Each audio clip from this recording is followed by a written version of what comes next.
Hare Krishna. So in this particular video we learn about torque. क्या पढ़ने वाले हैं? मोमेंट ऑफ इनर्शिया अपना खत्म हो गया है। So in this particular video will start with torque. Very very very very important topic in rotational motion. ध्यान से देख, बहुत ही सिंपल।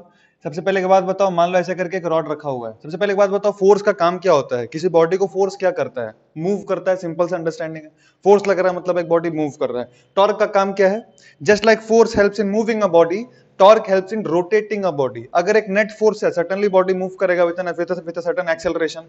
उसी तरह से अगर किसी बॉडी पे एक नेट टॉर्क लग रहा है तो बॉडी क्या करेगा? रोटेट। सो फोर्स का काम है मूव, टॉर्क का काम है रोटेट। टॉर्क इज बेसिकली बड़ा भाई ऑफ फोर्स। बिल्कुल सिंपल, सब कुछ पुराना टाइप का ही है, कुछ भी नया नहीं पढ़ने वाले हम लोग रोटेशनल में, जैसे मैंने आपको पहले भी कहा था। ध्यान से देख, मान ले एक ये हॉरिजॉन्टल प्लेन है। ये क्या है? फ्रिक्शनलेस हॉरिजॉन्टल प्लेन है। ऐसे करके टेबल है, उस पर ऐसे करके रॉड को हॉरिजॉन्टली रख दिया गया है।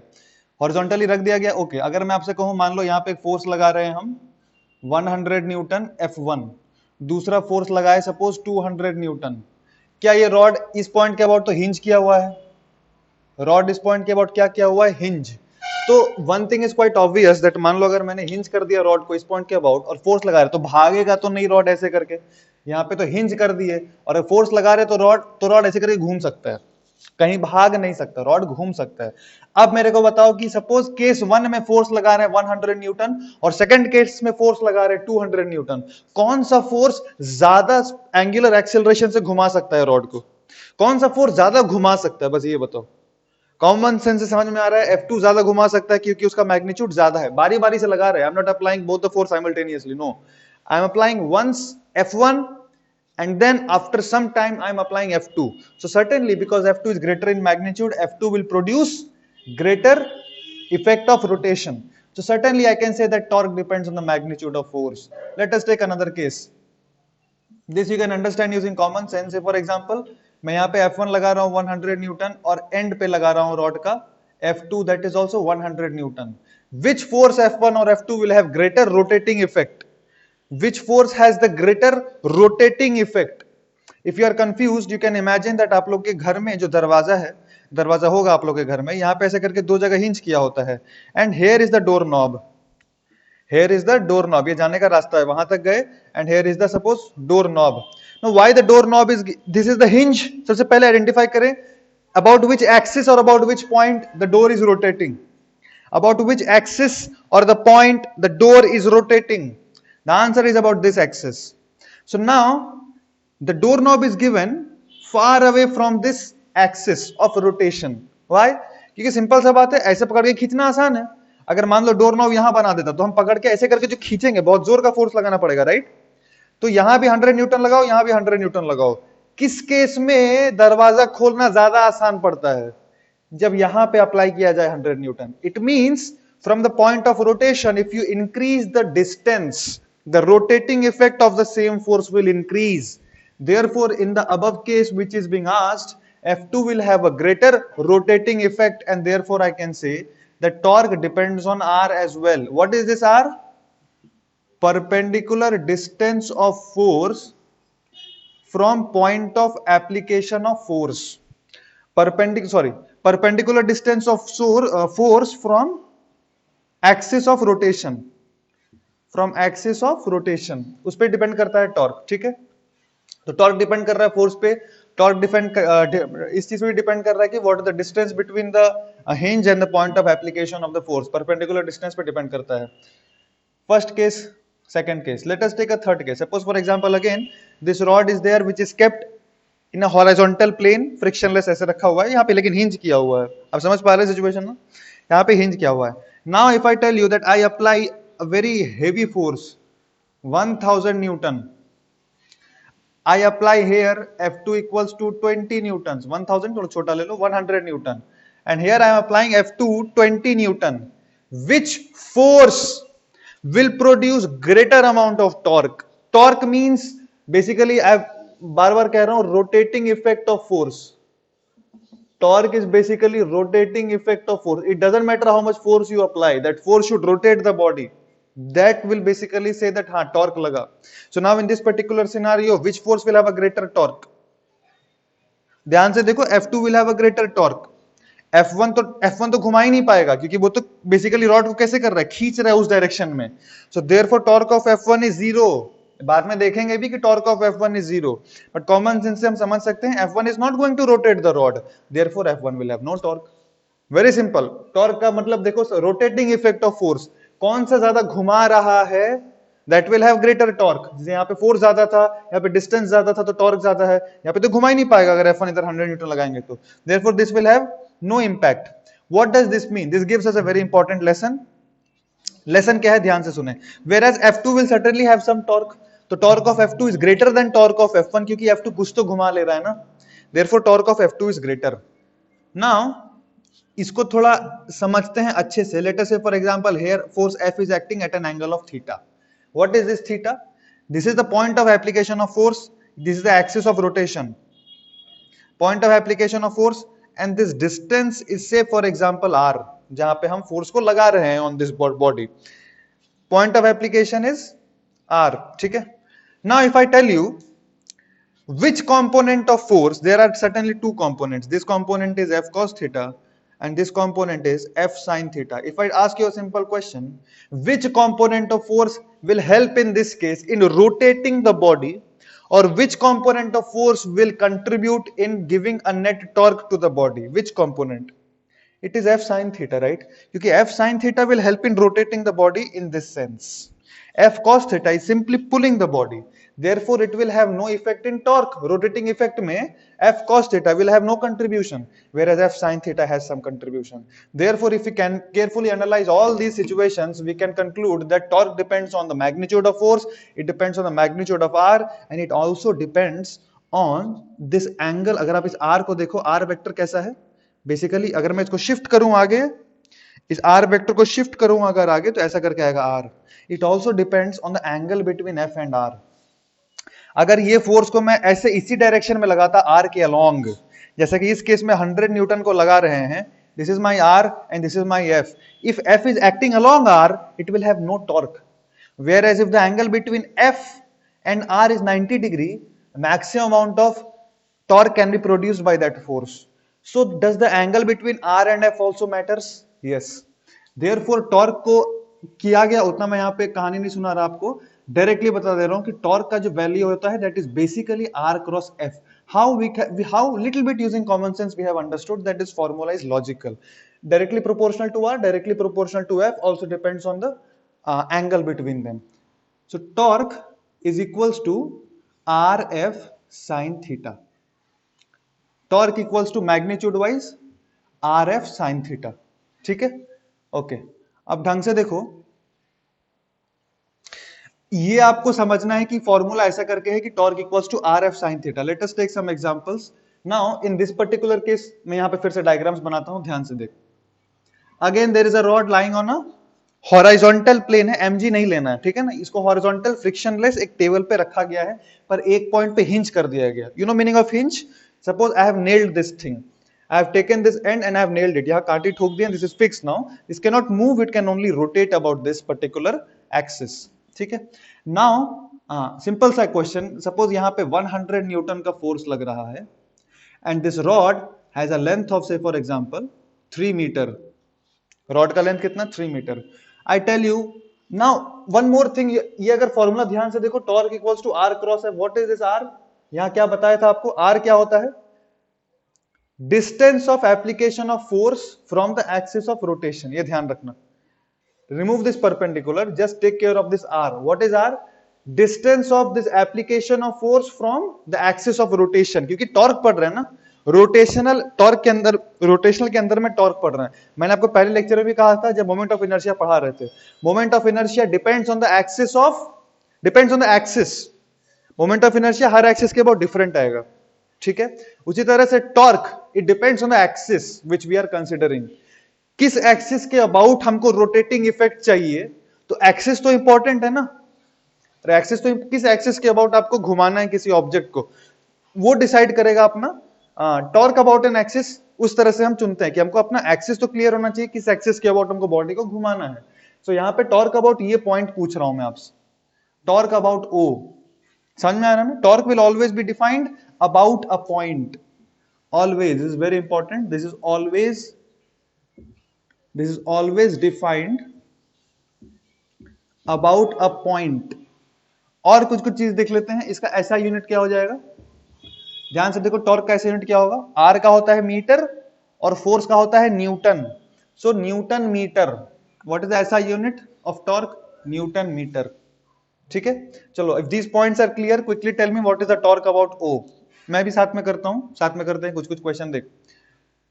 Are F sine theta, what is R, यहां से यहां तक का जो आर है, पॉइंट ऑफ, ये जो पॉइंट ऑफ जो एक्सिस ऑफ रोटेशन है और जो point of application of force है, बीच में डिस्टेंस कितना है 3, so what is R, I can shift this vector to here, so if you see r is 3 meter and force is 100 newton and the angle is 90 degree, so the answer is r into f into sin theta, that is 300 newton meter, ठीक है। एक और question करते हैं, धीरे धीरे करेंगे, simple question, ताकि अपने को पूरा ढंग से क्लैरिटी होना चाहिए, क्योंकि calculating torque is extremely important. 100% comfortable होने चाहिए आप लोग टॉर्क निकालने में। Say for example, length is of the rod is 2 metre, एकदम एंड पॉइंट पे फोर्स अप्लाई कर रहा हूं, ध्यान रखना, एंड पॉइंट पे यहां भी फोर्स अप्लाई किया था, यहां भी at the end I am applying this force and से this particular angle I can take as 37 degree, ये angle I have taken 37 degree. अब मेरे को बोलना है what is the torque about this particular point P, what is the torque about P, so what is the answer, R cross F, R कितना है 2 into F कितना है 100, and what is the angle between R, R को shift करके यहां पे ले आएंगे तो R और F के बीच में एंगल है 37 डिग्री, तो RF sine theta, that is how much, 120 newton metre, this is the torque. तो हम सारे केस में R क्रॉस F से टॉर्क निकाल सकते हैं, उसमें कोई डाउट का I mean there should be absolutely no doubt in that. Any figure which is given, I can always identify the distance from the point of application to the point about which the body is rotating, तो अपने को R मिल जाएगा, अपने को F पता question में दिया हुआ रहेगा, साइन थीटा निकाल सकते हैं R वेक्टर को शिफ्ट करके, हमेशा ऐसा कर सकते हैं, कोई दिक्कत नहीं है, पर ये थोड़ा टाइम टेकिंग है, this process is a little time taking, फिर भी मैं आपको प्रैक्टिस कराता हूं ताकि धीरे धीरे आगे बढ़ेंगे हम लोग। Find out the torque in these cases as well, थोड़ा सा प्रैक्टिस कर लेते हैं। देखो, सपोज फोर्स को ऐसे करके लगा रहे हैं and this angle is 30 degree and let us take the force of magnitude 100 newton, ये मिड पॉइंट है रॉड का, रॉड के मिड पॉइंट पे फोर्स लगा रहे हैं, रॉड का लेंथ ले लो 10 मीटर, चलो फटाफट बताओ तो कितना होगा टॉर्क, फटाफट आप लोगों को बताना है टॉर्क कितना होगा। रॉड के मिड पॉइंट पे लगा रहा हूं, वर्टिकल नहीं है, सब हॉरिजॉन्टल प्लेन में ही रखा हुआ है, just tell me the magnitude of the torque, say 100 newton and the length is 2 metre, this is F1, और जो दूसरा फोर्स है वो मैं यहां लगा रहा हूं, this angle is 37 degree and force is 20 Newton, ठीक है। चलो फटाफट बता दो तो ये वाले केस में टॉर्क कितना आएगा, R क्रॉस F करेंगे, R कितना है, ये मिड पॉइंट पे लगा रहे थे, right, therefore this distance is how much, this distance is how much, मैं बार बार कह रहा हूं R का क्या मतलब है, the distance of the point of application from the point about which the body will rotate, so R का value है 5 and R into F into sine theta, R ये है, वेक्टर कहां से स्टार्ट करेंगे, starting of the vector has to be done about the point about which the body is suppose to rotate, समझ रहे हैं आप, जहां से बॉडी रोटेट करेगा वहां पे आपको टेल बनाना है वेक्टर का, और जहां पे पॉइंट ऑफ फोर्स है, जहां पे लग रहा है फोर्स, वहां पे उसका हेड बनाना है, so R cross F, R F, and what is the angle between R and F, अगर आप ध्यान से देखो 30 degree, sine 30 degree is half, so that is 55 is 250 newton metre, ठीक है। चलो ये वाला क्वेश्चन में दिस इज F2 मान लो, तो टॉर्क ऑफ F1 अबाउट ये पॉइंट, क्योंकि ये पॉइंट हिंज किया हुआ है, उसी के अबाउट बॉडी रोटेट करेगा, तो टॉर्क ऑफ F1 कितना आएगा, L 2 मीटर दिया हुआ है अपने को, तो टॉर्क ऑफ F1 सेंटर पे लग रहा है ये ऑफ कोर्स, तो ये आएगा 1 और ये 100, तो टॉर्क आ गया 100 न्यूटन मीटर, परपेंडिकुलर ही लग रहा है, जो फिगर से we can understand. And F2 का टॉर्क कितना होगा, देखो तो F2 का टॉर्क कितना होगा, F2 का टॉर्क 0 होगा, क्यों, क्योंकि R ही नहीं है, R इस फोर्स का कोई भी R है क्या, क्योंकि R तो है ही नहीं इस फोर्स का, R मतलब the distance of force from the point of application, ये तो है ही नहीं, यहीं पे लगा ही रहे, सो देयरफॉर टॉर्क इज जीरो। और हम कॉमन सेंस से समझ सकते हैं, क्या ये फोर्स इस बॉडी को घुमाने का टेंडेंसी रखता है? Does this force has some capacity to rotate this body about this hinge? Yes, ऐसे करके घुमाएगा। This will rotate the body like this. Certainly it can rotate, absolutely no problem. Does this force has any capacity to rotate the body? ये वाला जो लग रहा है, does this force has any capacity? No. Hinge पे ही लगा देंगे हम, force तो body कैसे घूमेगा? Therefore torque zero. देख के ही बोलना है, ज्यादा कुछ मैथमेटिकल करना ही नहीं है, ठीक है? ये बेसिक, ये क्या हो गया? बेसिक। अगर वो बेसिक क्लियर है, so now उतना अपने को करना नहीं है बार बार R क्रॉस F, अपने को थोड़ा कॉमन सेंस से क्वेश्चंस को सॉल्व करना है। कैसे करते हैं ध्यान से देखो, अपना जो फॉर्मूला है उसको थोड़ा ध्यान से देखो, आर एफ साइन थीटा। मैं आपको समझाता हूं कैसे करके सॉल्व करना है। Are F sine theta, right? इसका मतलब है या तो आर इंटू एफ परपेंडिकुलर या आर परपेंडिकुलर इंटू एफ। ये भी आपको समझना नहीं है, ये बस स्टाइल मारने के लिए लिख दिया गया है। क्या समझना है वो ध्यान से देखो। क्वेश्चन क्वेश्चन करके करते हैं। Let us take one question, let us take one simple question. या मैं आपको पहले कंसेप्ट समझा देता हूं। देखो, सबसे पहले ये क्लियर है, आर एफ साइन थीटा का मतलब R into F perpendicular, R perpendicular into F. क्या है टेंशन? मतलब मैं बता रहा हूं, देखो मान लो this is one vector, this is another vector, ठीक? इसमें से आपको क्या करना है, दो वेक्टर मेरे को देगा, कौन कौन सा? आर और एफ। हमेशा सारे केस मेरे को दो वेक्टर पता होगा, एक वेक्टर पता होगा आर और दूसरा वेक्टर पता होगा एफ। आपको क्या करना है, as per the question either draw the perpendicular component of f on r vector or you can draw the perpendicular component of r vector on f. मैं रिपीट कर रहा हूं, as per the question either you can draw the f perpendicular means perpendicular component of force on r or you can draw perpendicular component of r on f and just multiply them. And just multiply them. In a more simpler language, आपको जो दो vector दिया है, एक vector R और दूसरा vector F, आप ये दोनों का कंपोनेंट ऐसे लो कि ये दोनों हमेशा परपेंडिकुलर रहे। कोई भी वेक्टर कुछ भी हो सकता है, या तो ये R या तो ये F, ये R और ये F, या फिर ये R और ये F। आपको दोनों ऐसे अरेंज करना है कि दे आर म्यूचुअली परपेंडिकुलर, और जब दोनों म्यूचुअली परपेंडिकुलर हो जाए तो दोनों को बस मल्टीप्लाई कर लेना है, R इंटू एफ, क्योंकि साइन थीटा 190 डिग्री हो गया ना। तो हमको दोनों में से किसी का भी आप कंपोनेंट ले सकते हैं in such a way that R and F are mutually perpendicular. That's it.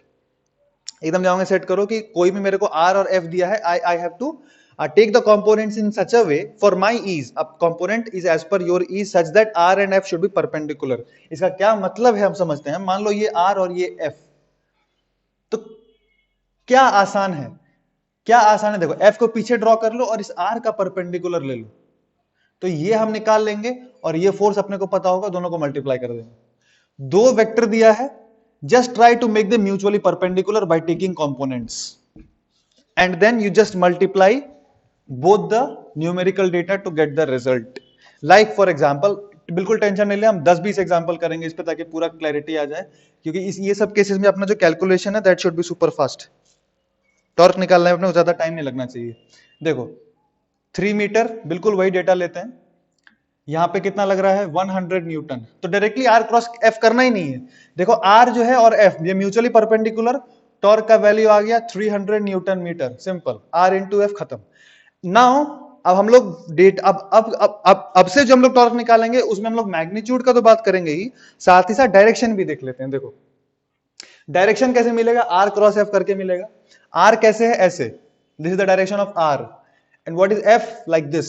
What is R cross F? Go from R towards F, curl your fingers from R to F. R cross F बाहर की तरफ आ रहा है, कहां आ रहा है, outside, 300 newton metre outside, ठीक है।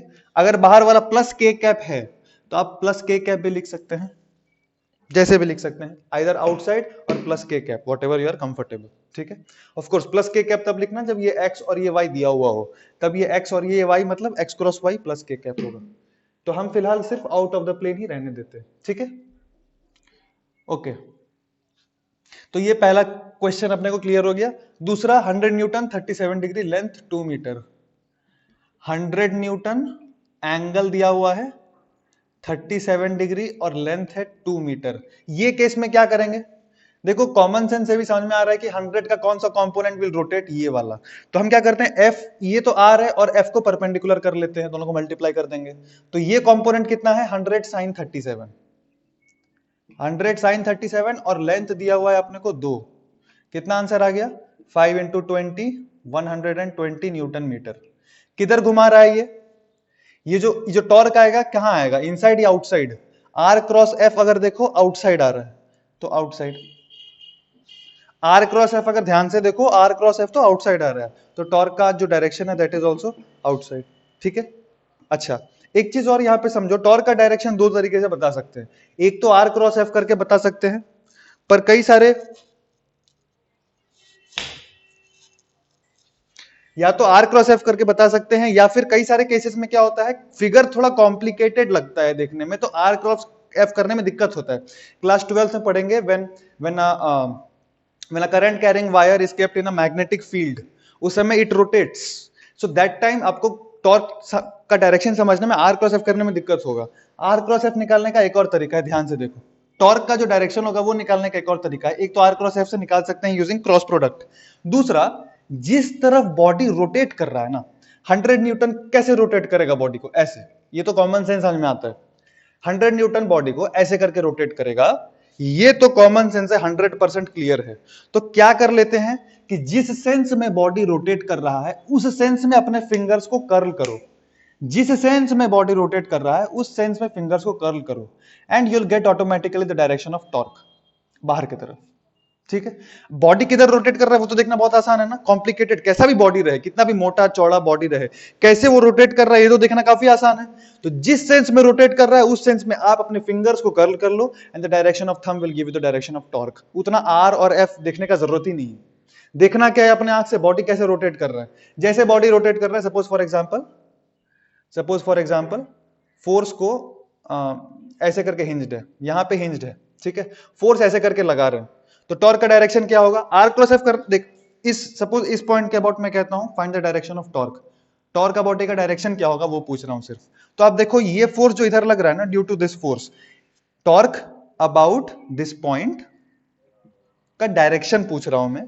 फोर्स ऐसे करके लगा रहे हैं, कैसे करके घूमेगा ये बॉडी, ऐसे ऐसे करके घूमेगा, बस अपने फिंगर्स को कर्ल कर लो ऐसे करके, डायरेक्शन कहां आ रहा है, बाहर की तरफ, तो डायरेक्शन होगा आउटसाइड। ज्यादा कुछ करने की जरूरत नहीं। आर क्रॉस एफ भी कर सकते हैं, देख आर कैसे आएगा, इस पॉइंट के अबाउट आर ऐसे, उसको अगर आप आर ऐसे ले जाओ तो आर क्रॉस एफ बाहर की तरफ आ रहा है, मतलब देख के समझ सकते हैं, घूमेगा तो ऐसे, घूमेगा ऐसे मतलब बाहर की तरफ, अगर ऐसे घूमता तो कर्ल कर लो वैसे अंदर की तरफ, torque simple. Torque is an axial vector just like angular acceleration था वैसे। तो ये क्लियर है ना। तो अब हम लोग मैग्नीट्यूड और डायरेक्शन दोनों पढ़ेंगे सारे के सारे एग्जांपल्स में, ठीक है। और देखो तीसरा क्वेश्चन कहां है वो वाला कर लेते हैं, देख सेम लेंथ है 10 मीटर, फोर्स है 100 न्यूटन, और बीच में लगा रहे हैं, फोर्स है 100 newton and length is 10 metre and the angle given is 30 degree. ठीक है, इसका मेरे को टॉर्क बताना है, कैसे करके बताएंगे। तो आर देखो ऐसे करके है, दोनों में से किसी को म्यूचुअली परपेंडिकुलर कर लो। मेरे को तो देखने से आसानी पड़ रहा है कि एफ का ये कंपोनेंट अगर ले लेंगे तो दोनों म्यूचुअली परपेंडिकुलर हो जाएगा। समझ में आ रहा ना। जो दो वेक्टर है उसको आइडेंटिफाई करो, आप आर को आइडेंटिफाई करो। आर कहां से लेते हैं, एक्सिस ऑफ रोटेशन से लेके point of application of force तक लेते हैं। आर मिल गया, एफ दिख रहा है मेरे को, ये दोनों को किसी तरह से म्यूचुअली परपेंडिकुलर करना है। तो या तो आप आर को ऐसे करके ड्रॉ करो, एफ ऐसे करके पीछे एक्सटेंड करो, आर ड्रॉ करो, ये भी कर सकते हैं आप। आर को ड्रॉ करो परपेंडिकुलर ऑन एफ, तो कॉम्प्लिकेटेड लग रहा है ना देखने से। तो हमेशा आपको सिचुएशन में दो में से कोई एक परपेंडिकुलर करना पड़ेगा, जो परपेंडिकुलर करने में आसानी हो वो कर लेते हैं। कभी कभी इसका परपेंडिकुलर लेना बिकम्स इजियर, मैं दिखाऊंगा क्वेश्चन वैसा, पर इस केस में एफ का परपेंडिकुलर कंपोनेंट लेना is much easier on R directly. So directly देख के बोल देंगे, देख टॉर्क अबाउट ये क्या आएगा, फटाक से बोलो। परपेंडिकुलर दूरी सेंटर में है 5 मीटर, आर कितना 5 मीटर पे ये वाला फोर्स लग रहा है 100 न्यूटन का, दो कंपोनेंट है देख, एक ये 100 cos 30, 100 cos 30 और दूसरा 100 sin 30 नीचे की तरफ, दैट इज 50 न्यूटन। यही अब ये तो रोटेट करने वाला है नहीं, रोटेट तो यही करेगा। इसका perpendicular component 50 multiplied by this 5, 250। Direction किधर, ऐसे रोटेट करेगा देखो, तो direction inside. R cross F करना है तो आर क्रॉस एफ भी करो, अंदर की तरफ ही आएगा। ठीक है, अब ये वाला क्वेश्चन देखो, ये वाला क्वेश्चन ऐसे करेंगे। अगर F1 का बात करें, खैर तो परपेंडिकुलर है डायरेक्टली, तो मतलब F into this perpendicular distance, that is F तो डायरेक्टली परपेंडिकुलर है ना R के, कुछ करना ही नहीं है। 2 इंटू 100 200, अच्छा सॉरी सेंटर पे लग रहा है। 1 into 100 Newton is the torque, और ये तो उस एक्सिस ऑफ रोटेशन से ही पास कर रहा है, therefore it has no capacity to rotate, so उसका टॉर्क 0 आ जाएगा। समझ में आया? डायरेक्शन भी क्लियर है सारा टॉर्क का। ठीक है, अब हम लोग कुछ कुछ क्वेश्चंस थोड़ा ढंग का करते हैं। अब आपको अगर देख के फीलिंग, अब बार बार आर क्रॉस एफ से बिल्कुल भी नहीं करना प्लीज, क्योंकि थोड़ा फास्ट कैलकुलेशन करना होता है। सभी जो जो क्वेश्चंस देंगे वो प्योर प्रैक्टिस होगा, ताकि अपने को टॉर्क निकालना ढंग से आ जाए हर एक सिचुएशन में। ठीक है, चलो फटाफट, let me write some questions. Now I will be drawing a body and I will draw multiple forces on that body. आपको बताना है सारे फोर्सेस का टॉर्क क्या होगा on that particular body. This is a rod which is kept on a frictionless horizontal surface, है ना, और यहां पे हिंज किया हुआ है। Length of the rod is 10 metre. Here I am applying F1 equals to 20 Newton at an angle of 37 degree. Say at a distance of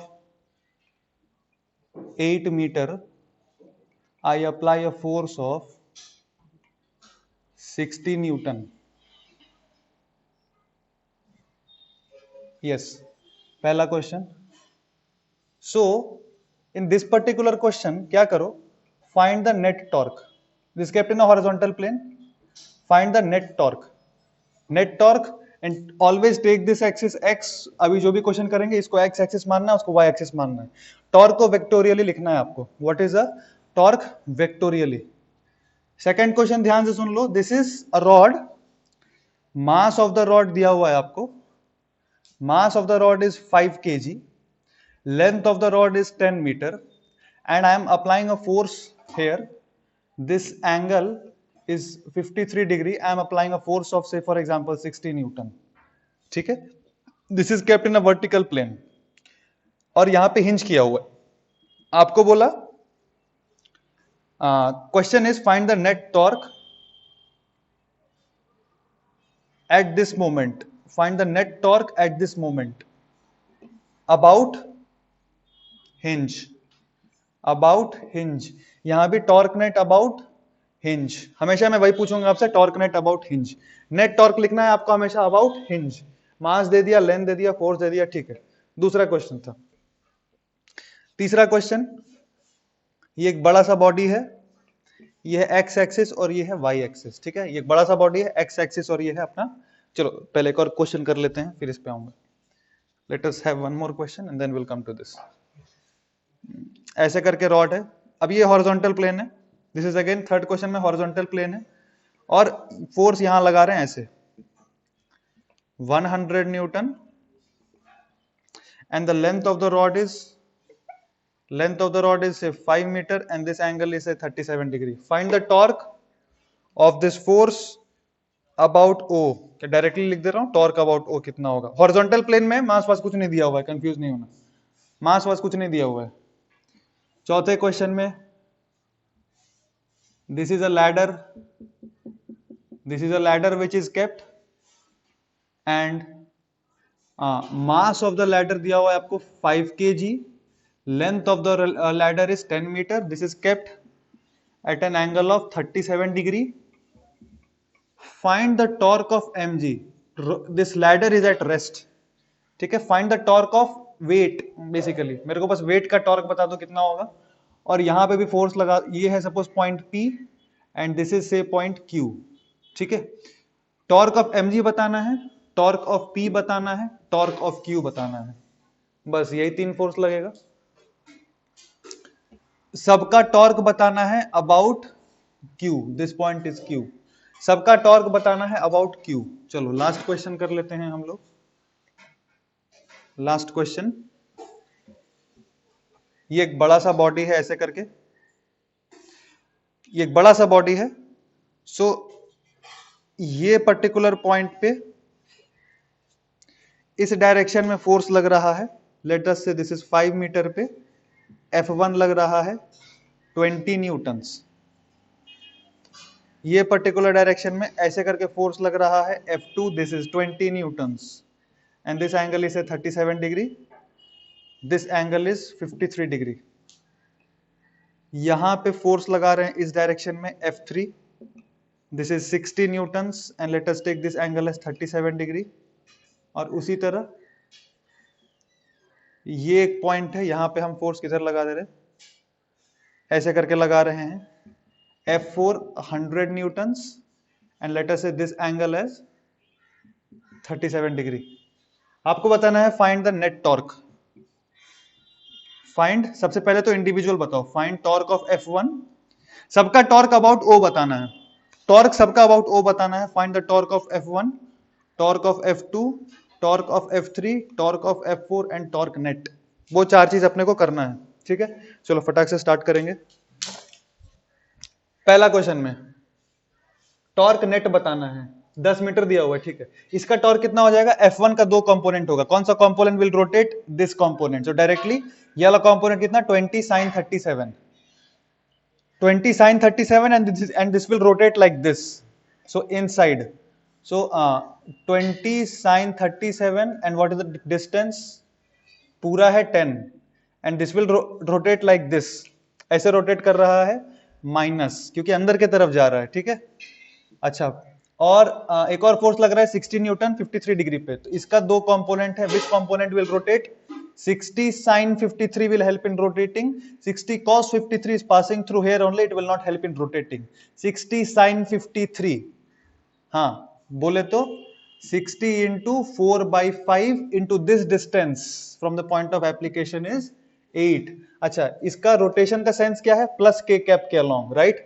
this force about this point कैसे घुमा रहा है, बाहर की तरफ, ये समझ में आ रहा है ना रे, इस पॉइंट के अबाउट ये फोर्स कैसे घुमाएगा, ऐसे जो दिख रहा है ऐसे करके घुमाएगा ये फोर्स, तो टॉर्क बाहर की तरफ मतलब प्लस के कैप, तो मैंने प्लस लिख दिया और के कैप। इसका जो भी आंसर है कर लेते हैं, चलो देखो, 526 माइनस 120 प्लस 5, इससे काटो, ये तो नहीं कटेगा, सॉरी, 5 इंटू 12, 48 इंटू 8 जो भी है,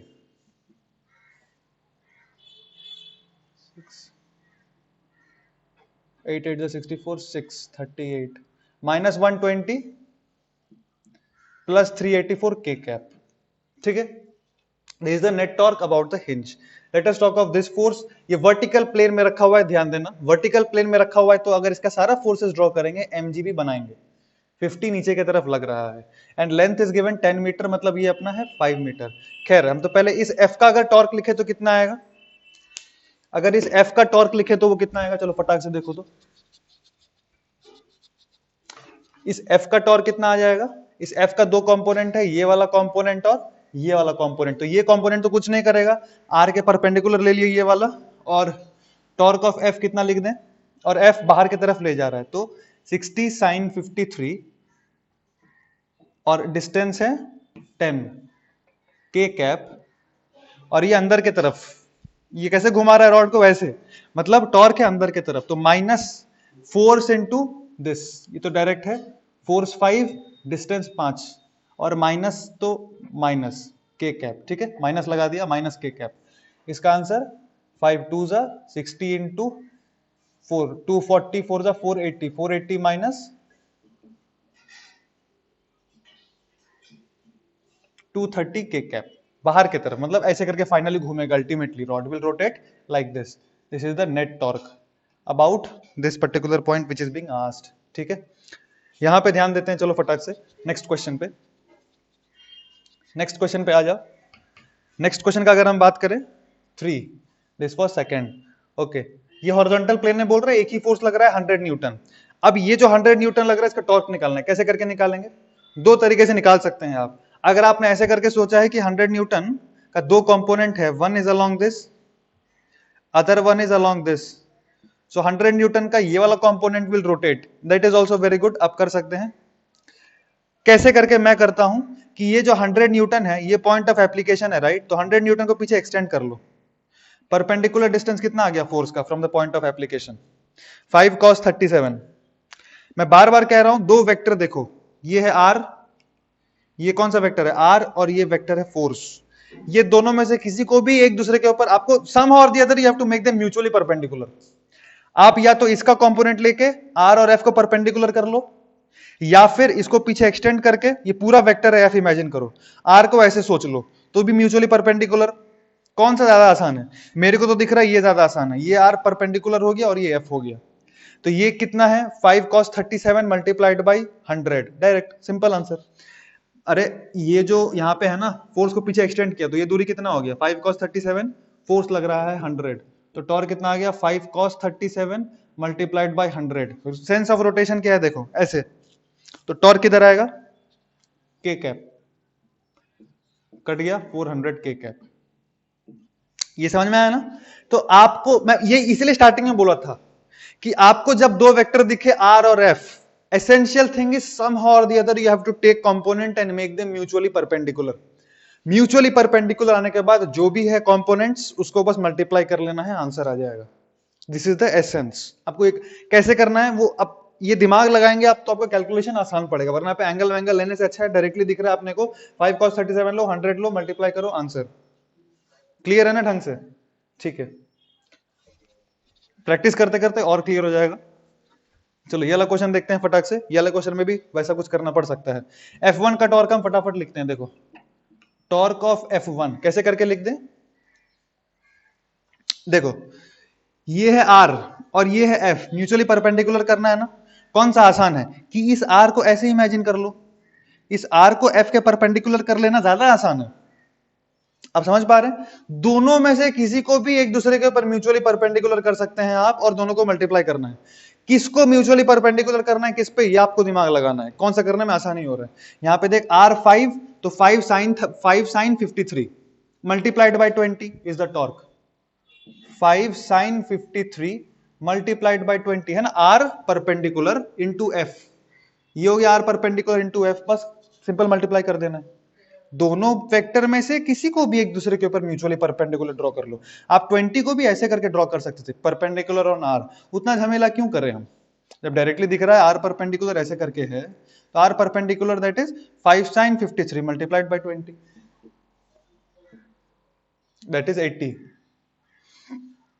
आप चाहे तो इस एफ को ड्रॉ कर सकते हो ऐसे, तो एंगल क्या होगा देख, बस करके दिखा दे रहा हूं मैं। हाँ तो फिर ये 53, this is 37, this is 53, this is 37, तो 20 cos 37 multiplied by 5, 20 cos 37 multiplied by 5, same answer आना है। पर ज्यादा आसान क्या है, आर परपेंडिकुलर ले लेना।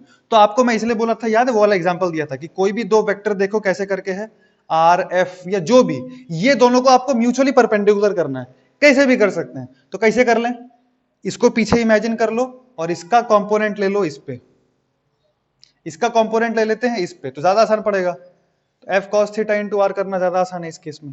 कैसे भी वेक्टर ले सकते हैं आप, कोई भी वेक्टर मैं ड्रॉ कर दूं, जिसका कंपोनेंट जिस पे लेना आसान है वो ले लेंगे, for the sake of finding out torque, that's it. Now let us come to, अब अगर ये क्लियर है अपने को, चलो टॉर्क ऑफ F2 पे आ जाओ। टॉर्क ऑफ, अच्छा ये कहां घुमा रहा है, ये बॉडी को कैसे घुमाएगा, ऐसे। F1 बॉडी को कैसे घुमा रहा है, ऐसे देख, इसका मतलब इसका टॉर्क इनसाइड, इनसाइड मतलब माइनस के कैप, आर क्रॉस एफ भी कर सकते हैं, जो भी जैसे भी। अपने को तो सेंस ऑफ रोटेशन समझ में आ रहा है ना, सेंस ऑफ रोटेशन से टॉर्क का डायरेक्शन पता करना ज्यादा आसान रहता है। दूसरा F2 यहां लग रहा है, F2 के केस में भी देखो आर परपेंडिकुलर लेना, अच्छा F2 20 और ये दूरी नहीं दिया ले, अच्छा बाकी दूरी नहीं दिया, एक काम करो, इसको 5, इसको 10, इसको 15, एक बार खुद से ट्राई कर लो, एक बार ट्राई कर लो, ये डिस्टेंस 5, ये डिस्टेंस 10, ये डिस्टेंस 15, एक बार ट्राई कर लें खुद से, फिर स्क्रीन की तरफ देखो। चलो F2 इंटू किसको परपेंडिकुलर करें, देखिए ये है R, ध्यान से देखिए ये है R और ये है F, तो R को परपेंडिकुलर कर लेते हैं इस पे ऐसे। सिचुएशन क्या है देखो, 5 मीटर 20 न्यूटन, किसको किसे परपेंडिकुलर करें, इसको परपेंडिकुलर करना ज्यादा आसान है ना रे, ये एंगल तो दिया हुआ अपने को 37, तो 5 cos 37 into 20, 5 cos 37 multiplied by 20, ये आ गया 80 प्लस की माइनस, ये ऐसे घुमा रहा है बॉडी को, ये जो फोर्स होगा ऐसे घुमाएगा, मतलब प्लस के कैप 80 के कैप। चलो टॉर्क ऑफ F3 कितना होगा, टॉर्क ऑफ F3 का, F3 है कहाँ, यहाँ पे, तो टॉर्क ऑफ F3 इज 60 और ये यहां से पास कर रहा है तो ये डिस्टेंस कितना है 10, ये डिस्टेंस है 10 साइन 37, 10 साइन 37, किधर घुमा रहा है रे, ऐसे घुमा रहा है F3 बॉडी को, ऐसे अबाउट दिस एक्सिस ऐसे करके घुमा रहा है, मतलब माइनस के कैप, कितना आया 6 माइनस 180 के कैप। टॉर्क ऑफ F4 देख लेते हैं फटाक से, F4 कहां है ये, अच्छा इसके लिए क्या करेंगे, फिर से R का परपेंडिकुलर लेने से ज्यादा आसान है ना, R का परपेंडिकुलर लेना is more easy, so R मतलब that is 15 sine 37 multiplied by 100, 15 sine 37 किधर घुमा रहा है ऐसे करके आउटसाइड बोले तो के कैप, तो ये कितना आ गया 53, दैट इज 900 के कैप। चलो चार को टॉर्क आ गया, तो net torque is minus 80 plus 80 minus 180 plus 900 k cap.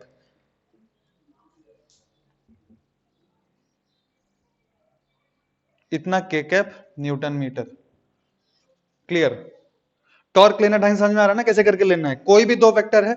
अब यहां पे अगर मैं फोर्स देखो, ऐसे सिचुएशन में हमेशा ही मेरे को आर परपेंडिकुलर लेना ज्यादा आसान रहता है हमेशा, पर ये सारे जो रॉड के केसेस दिए थे वहां पे एफ परपेंडिकुलर लेना ज्यादा आसान रहता है। So it depends, it vary from situation to situation, but essential principle जो आपको सीखना है वो ये लेना है कि आर और एफ जब आपको वेक्टर दिख रहा हो तो दोनों में से किसी का भी दूसरे पे, आपको दोनों को म्यूचुअली परपेंडिकुलर करना है, बस दोनों को एक दूसरे के ऊपर किसी भी तरह कंपोनेंट लेके क्या कर देना है, म्यूचुअली परपेंडिकुलर कर देना है और मल्टीप्लाई कर देना है। डायरेक्शन आप सेंस ऑफ रोटेशन से पता कर सकते हैं टॉर्क का, सिंपल। हमने भी तो कुछ भी नया नहीं सीखा, ढंग से समझो, बस टॉर्क क्या सीखा, आर क्रॉस एफ होता है और वो निकालने का कैलकुलेशन का प्रोसीजर सीखा हमने, बस दैट्स इट। क्योंकि हमको फ्यूचर में आने वाले क्वेश्चन में पता होना चाहिए जल्दी करने के लिए, दैट्स इट। ये वाला देख लो फटाक से, टॉर्क ऑफ एमजी किधर लगता है, हमेशा याद रखना, बहुत इंपॉर्टेंट है, याद रखना, स्टार मार्क मार के, wait will always act at center of mass of the body। कहां पे एक्ट करेगा, हमेशा सेंटर ऑफ मास पर ही एक्ट करेगा बॉडी का, इसलिए आपको सेंटर ऑफ मास सारे फिगर्स का रटाया हुआ रहना चाहिए ढंग से, क्योंकि हो सकता है अभी तो रॉड दिया तो सिंपल लग रहा है L/2 पे, कल को कोई दूसरा बॉडी लटका दिया तो पता होना चाहिए वेट एग्जैक्टली कहां लगे, सेंटर ऑफ मास पे। तो यहाँ पे देखो सारे फोर्सेस ड्रॉ कर लेते हैं, अगर ये तो लग रहा है N ऑफ Q, यहां पे लग रहा है NP, फ्रिक्शन दिया हुआ है क्या, फ्रिक्शन नहीं दिया, ठीक। नीचे की तरफ लग रहा है mg, कितना 50, ठीक है।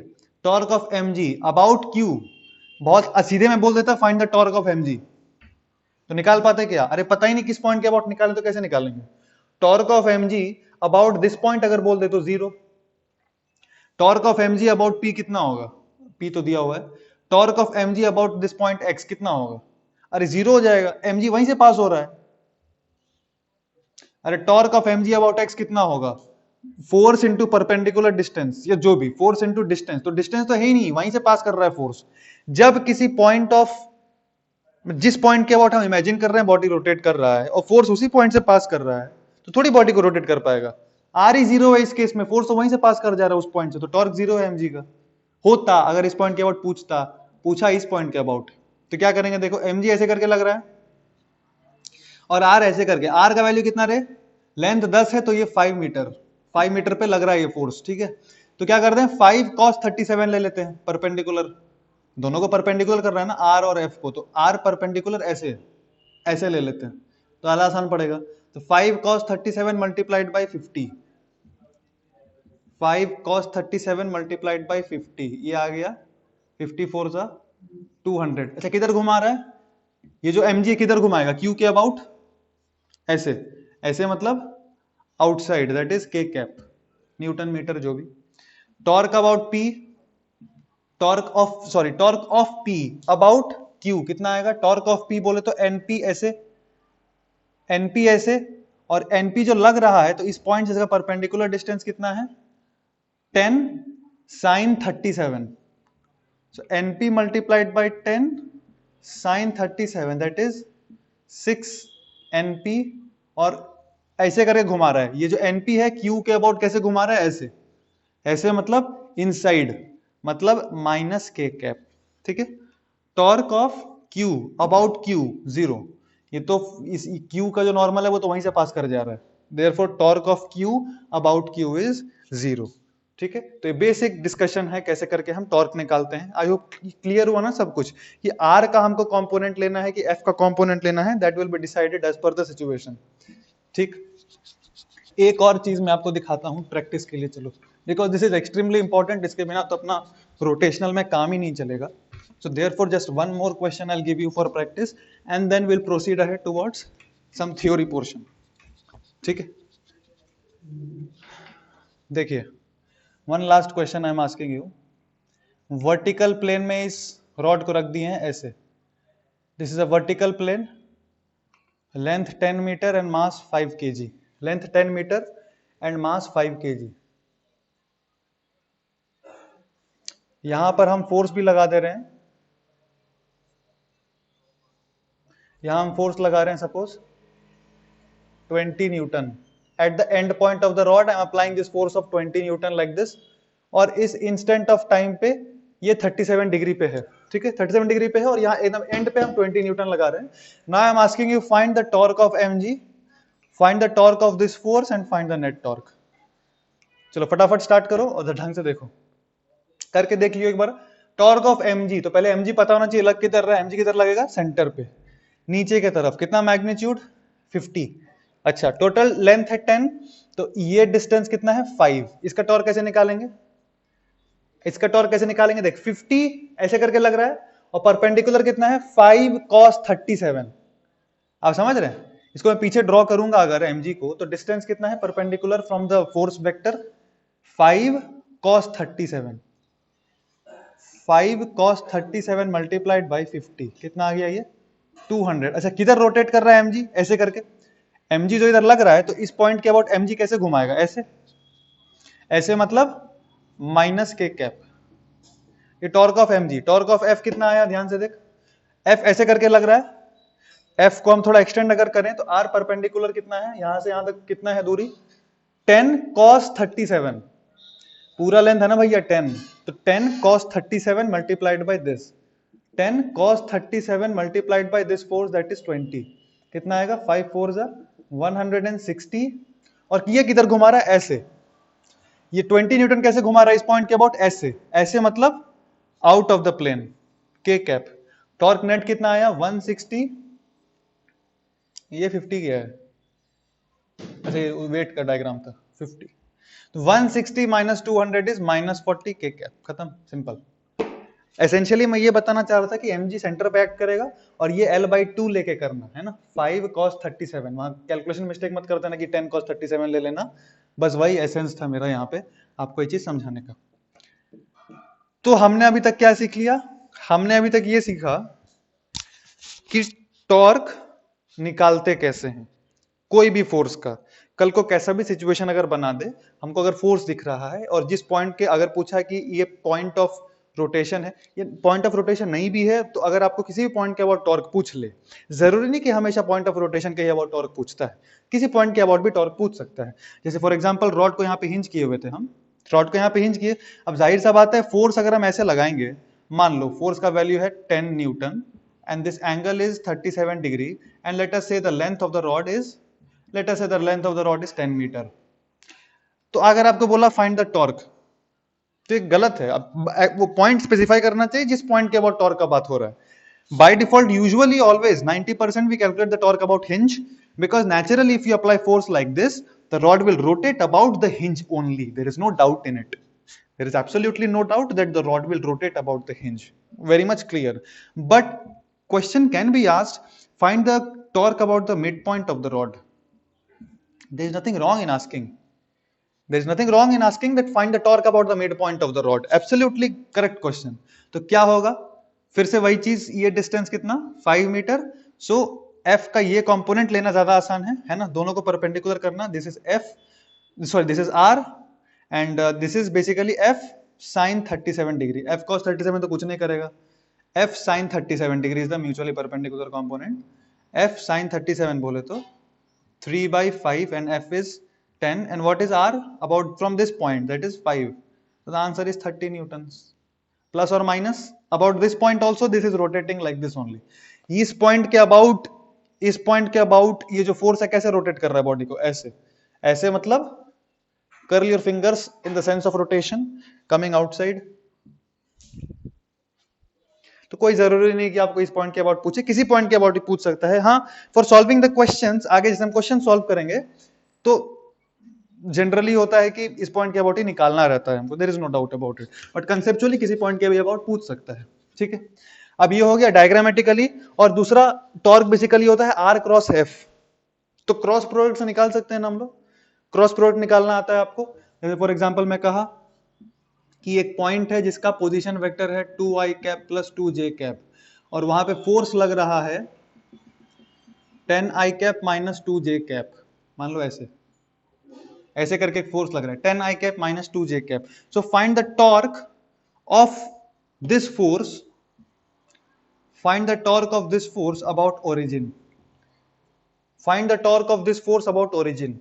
तो सबसे पहले ध्यान समझना, थोड़ा सा अच्छा क्वेश्चन पूछ सकता है इस केस में, खासतौर पे जो नीट के बच्चे लोग हैं. For medical students this questions are asked very frequently and for mains also very important. ध्यान से देखना. टॉर्क निकालना तो हम लोग डायग्रामेटिकली सीख लिए, वेक्टोरियली भी कभी कभी पूछ सकता है.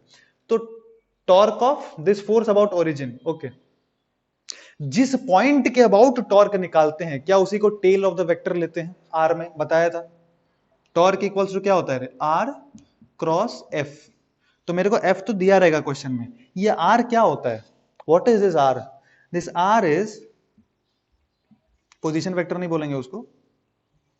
It is basically a vector starting from point of rotation, starting from point of rotation to point of application of force. ये R क्या है, starting from the point of rotation to the point of application of force. Point of rotation पे उस vector का आपको tell रखना है और जहां पे फोर्स लग रहा है उधर उसका हेड रहना चाहिए. पहले बताया था दिस इज आर. याद रखना स्पेसिफिकली माइंड में. ये उतना इंपॉर्टेंट नहीं होता अगर वेक्टर फॉर्म में नहीं पूछता है, पर अगर वेक्टर फॉर्म में पूछता है तो अपने को ये क्लैरिटी रहना चाहिए कहां से कहां जाना है. तो ये हो गया अपना ओरिजिन. ओके, और एफ लग रहा है एट, F लग रहा है, मैं पूरा क्वेश्चन दे रहा हूं, at 2i cap plus 2j cap. Find the torque about origin. पहला question, find torque of F, find the torque of F about i cap plus j cap. पहले ये कर लेते हैं फिर आगे थोड़ा थ्योरी बताता हूं. पहले ये थोड़ा इंपॉर्टेंट है, वो डिस्कस करते हैं. चलो आओ, this is also important, vector terms में पूछ सकता है आपसे, हालांकि आपको खुद दिमाग लगा के करना है ये. तो torque of F about origin निकाल सकते हैं क्या. जैसे अबाउट ओरिजिन बोला मतलब that is the point of rotation. ये आपको इमेजिन करना है कि टॉर्क अबाउट दिस पॉइंट मतलब you have to imagine that in the picture or in the question I have to imagine that body is rotating about that point. तो ये point of rotation हो गया. Are कितना हो जाएगा, force जहां पे लग रहा है वही तो आर हो जाएगा. फिर फोर्स यहां पे लग रहा है, इसका पोजीशन वेक्टर है 2i cap plus 2j cap, तो वही हो गया. तो टॉर्क क्या आया, आर क्रॉस एफ. आर का वैल्यू कितना, क्रॉस एफ. एफ कितना लग रहा है रे, 10i cap minus 2j cap. ये क्लियर है, ये कर लेंगे आप लोग. देख आई कैप 0 हो जाएगा. आप ऐसे भी मल्टीप्लाई कर सकते हो या फिर वैसे जैसे सिखाया था आई जे के करके, वैसे करके भी मल्टीप्लाई कर सकते हैं, कोई दिक्कत नहीं है. मैं तो ऐसे कर लेता हूं. देखो आई, ये ऐसे करके सब जगह मल्टीप्लाई करते हैं तो ये 0 हो जाएगा, आई कैप आई 0. ये 2i माइनस 2j माइनस 4 और आई जे के, आई और जे के हो जाता है. अब इसमें और इसमें देखो तो 20 और जे आई माइनस के होता है. 2 10 20 और जे क्रॉस आई माइनस के होता है. बेटा क्रॉस प्रोडक्ट एक बार रिवाइज कर लेना, लटक जाएगा नहीं तो तुम लोग. और जे को मल्टीप्लाई करो तो 0. तो आंसर यही है. आंसर कितना है, -24 के कैप. पूरा नीचे घुमा रहा है क्या, हाँ मस्त नीचे घुमाएगा ऐसे करके. देखिए फोर्स जो है कैसे घुमा रहा है इस पॉइंट के अबाउट, ऐसे ऐसे बोले तो अंदर की तरफ, ये x है और ये y है, अंदर की तरफ -24 के कैप. क्लियर है ना ढंग से. इसको करने का और कोई तरीका नहीं है. नहीं, वेक्टर फॉर्म में दिया है ना, वैसे डायरेक्टली नहीं कर सकते, हमको अपने को वेक्टर लिखना ही पड़ेगा ऐसे करके. ठीक है, तो टॉर्क क्लियर है कैसे करके। अब आर क्रॉस एफ देख लेना प्लीज, एक बार स्क्रीन पॉज करके फटाक से जाओ और देख लो क्रॉस प्रोडक्ट कैसे निकालते हैं, कंफ्यूजन है तो। 3 दे देते अगर यहाँ पे आई कैप जे कैप के कैप, तब लिखना पड़ता है वो तीनों फॉर्मेट में, क्योंकि तब थोड़ा लेंदी होता है। पर अगर 2-2 करके दिया है तो फटाफट ऐसे कर लेना, ज्यादा आसान रहता है। और वो याद दिला दे रहा हूं मैं आपको, जो पढ़ाया था आई जे के, याद है? आई से जे, अगर आई क्रॉस जे कर रहे हैं तो प्लस के आएगा, जे क्रॉस के कर रहे हैं तो प्लस आई आएगा। क्लॉकवाइज सेंस में प्लस होता है, एंटी क्लॉकवाइज अगर जाएंगे, जैसे यहाँ पे जे से आई गए थे तो पीछे आ रहे थे, इसलिए माइनस के कैप लिखे हैं। ये आपको याद होना चाहिए, इसलिए थोड़ा फास्ट बता दिया मैं। अच्छा, दूसरा question, torque of F about I plus J. अब देख ध्यान से, torque of this force about I plus J पूछा है, मतलब टॉर्क अबाउट ओरिजिन तो नहीं पूछा, टॉर्क अबाउट ओरिजिन तो नहीं पूछा। तो जब हम लिखेंगे torque of this force R cross F, तो अपने को आर तो पता होना चाहिए, आर कहां से है? Torque of F, torque of this force, rotating effect of this force about I plus J, मतलब यहां कहीं एक पॉइंट है आई प्लस जे, इसके अबाउट टॉर्क निकालना है। तो इस पॉइंट के अगर अबाउट टॉर्क निकालना है, मान लो आई प्लस जे यहां पे, अगर इस आई प्लस जे के अबाउट मेरे को टॉर्क निकालना है, तो यहां से यहां वेक्टर ड्रॉ करना पड़ेगा। ये है आर, ये है आर। आर क्या होता है? आर होता है from the point about which the torque is asked to the point of application of force. तो क्वेश्चन में दिया है ना torque of F about I plus J, torque of this force about I plus J, तो ये origin हो गया about this point, तो दिस इज द ओरिजिन। यहां से आर पता होना चाहिए, तो यहां से आर कैसे पता करेंगे? ध्यान से देख, मेरे को इसका पोजीशन वेक्टर पता है आई प्लस जे, फोर्स कहां पे लग रहा है? 2i plus 2j, 2i plus 2j। अगर आप ध्यान से देखो, ये वेक्टर है I plus J plus R equals to 2i plus 2j, triangular law of vector addition, triangle बन रहा है ना ये। तो i plus J plus R equals to 2i plus 2j, i plus J plus R equals to 2i plus 2j, r equals to i plus J. ये भी कितना हो गया? i प्लस जे ही होगा। ठीक, क्लियर? थोड़ा अगर आपका दिमाग चल रहा हो तो आपको पता पड़ेगा कि स्ट्रेट लाइन है, i plus J, i plus J. नहीं भी समझ में आ रहा तो कोई दिक्कत नहीं, r का वैल्यू i प्लस जे आया, तो r हम क्या कर लेते हैं? i cap plus J cap, क्योंकि ये r क्या है, मैं बार बार रिपीट कर रहा हूं, ध्यान देना, r is the distance from the point of rotation to the application of force. तो ये हो गया अपना r, और f क्या है रे? क्रॉस, f कितना था? 10i minus 2j। फटाफट कर देख, i cap cross i cap 0 हो जाएगा, ये वाला 0, ये वाला कितना हो गया? -2 इंटू दिस वन, -2, और आई जे होता है प्लस के। पहला पोर्शन खत्म, दूसरा पोर्शन यहां पे आते हैं, 1 into 10 is +10 and J cross I is minus के, तो माइनस के, ठीक, और जे क्रॉस जे 0, ये वाला पोर्शन 0, तो उसको नहीं लिख रहे हैं, तो -2 -10 -12 के कैप, -12 के कैप। ध्यान से देखो, इस पॉइंट के अबाउट रोटेटिंग इफेक्ट थोड़ा कम हो गया होगा क्योंकि डिस्टेंस घट गया, इस पॉइंट के अबाउट थोड़ा सा ज्यादा है, चेंज भी हो सकता है, पर एसेंशियली समझ रहे हैं आप। डायरेक्शन कैसे आएगा? देख, आर क्रॉस एफ अंदर की तरफ, बेसिकली आई प्लस जे यहाँ पे कहीं है, ये 2i प्लस 2j है, आई प्लस जे यहाँ पे है, फोर्स ऐसे करके लग रहा है, तो आर क्रॉस एफ अंदर की तरफ है, ठीक है। तो ऐसे करके वेक्टर फॉर्मेट में भी क्वेश्चन आपसे पूछ सकता है। आप कुछ कुछ बहुत ही इंपॉर्टेंट थ्योरी का डिस्कशन करेंगे, ध्यान से सुनना। टाइम चेक कर लेना तो मेरे को कितना टाइम हो रहा है, ठीक है। तो अपन क्या करते हैं यहाँ पे, नेक्स्ट वीडियो में बताऊंगा आप लोगों को इक्विलिब्रियम के कंडीशंस, या डिस्कस कर लेते हैं, नेक्स्ट वीडियो में कर देते हैं। चलो, ये बेसिक टॉर्क का कैलकुलेशन हो गया, और ये भी समझा दे वेक्टर फॉर्म में दो ही फॉर्मेट में निकाल सकते हैं, वेक्टर फॉर्म में, डायग्रामेटिकली, दोनों क्लियर है। आर और एफ वेक्टर ढंग से देख लेना, दोनों को म्यूचुअली परपेंडिकुलर करना, थोड़ा दिमाग लगा के परपेंडिकुलर कर लेंगे तो दोनों का मल्टीप्लीकेशन ही क्या हो जाएगा? टॉर्क। डायरेक्शन कैसे करके निकालेंगे? डायरेक्शन निकालेंगे, या तो आप आर क्रॉस एफ कर लो, आर पता है आपको, एफ पता है, तो आर क्रॉस एफ कर सकते हैं।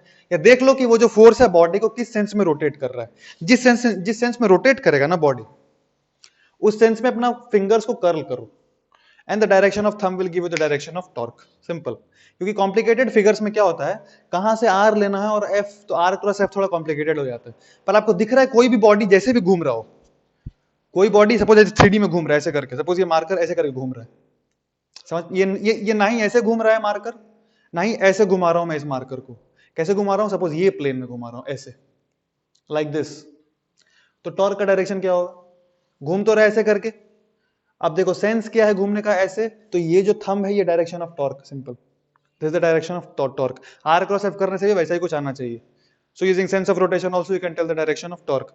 This is what we discussed. चलिए in the next video will proceed ahead. Thank you.